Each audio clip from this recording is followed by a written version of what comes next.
Praise the Lord. April 24వ తేదీ 2025 గురువారం కొరకు ఏర్పాటు చేయబడిన ఈ రోజు దేవుని వాక్య వాగ్దానం. మత్తయి సువార్త 28వ అధ్యాయము 20వ వచనం. ఇదిగో నేను యుగ సమాప్తి వరకు సదాకాలము మీతో కూడా ఉన్నానని వారితో చెప్పెను. ఆమేన్.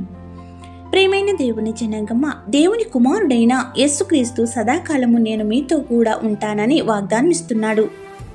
అంతట మహోన్నతుడైన దేవుడు మనకు తోడుగా ఉండి నిన్ను కాపాడుతానని మంచి వాగ్దానం ఇస్తుంటే, మనమే లోకంలో సమస్యలలో పడి ఆయనను ఆహ్వానించలేకున్నాము, ప్రార్థించలేకున్నాము, కీర్తించలేకున్నాము. నిరంతరం పనుల్లో పడిపోయి బడలిక లేనంత అలసట చెందుతూ దేవుని సముఖమునకు రాలేకున్నాము, ప్రార్థించలేకున్నాం. యేసు ప్రభువు మనుషు కుమారుడుగా ఉన్నప్పుడు మార్త విపరీతమైన పనులు పెట్టుకుని ఆయన చెప్పుచున్న బోధనలను వినలేకపోయినది.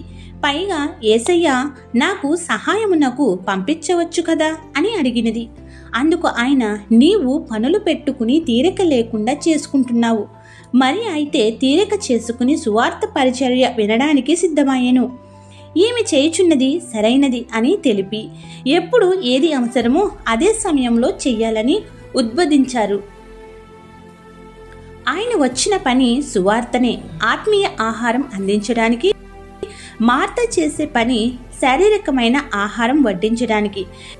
రెండు జీవితమునకు అవసరమే, కానీ దేని సమయంలో దానికి ప్రాముఖ్యత ఉంటుంది కదా. ఏ పని భారం ఉన్నా యేసయ్యపై ఆధారపడి ఆయన పైనే భారం వేస్తే కాలములు సమయములలో ఆయన వశమే. గనుక అన్నింట సానుకూలపరిచి ఆయన సన్నిధిలో నిలిపి మనపై ఆశీర్వాదములు కుమరించువాడై ఉన్నాడు. ఇదిగో నేను యుగ సమాప్తి వరకు సదాకాలము మీతో కూడా ఉంటానని వాగ్దానం ఇచ్చిన దేవుని యొక్క వాగ్దానములను తరతరముల వరకు ప్రవహింపచేసుకునే భాగ్యములతో మనము ఆత్మీయ జీవనం కొనసాగించుకోవాలి.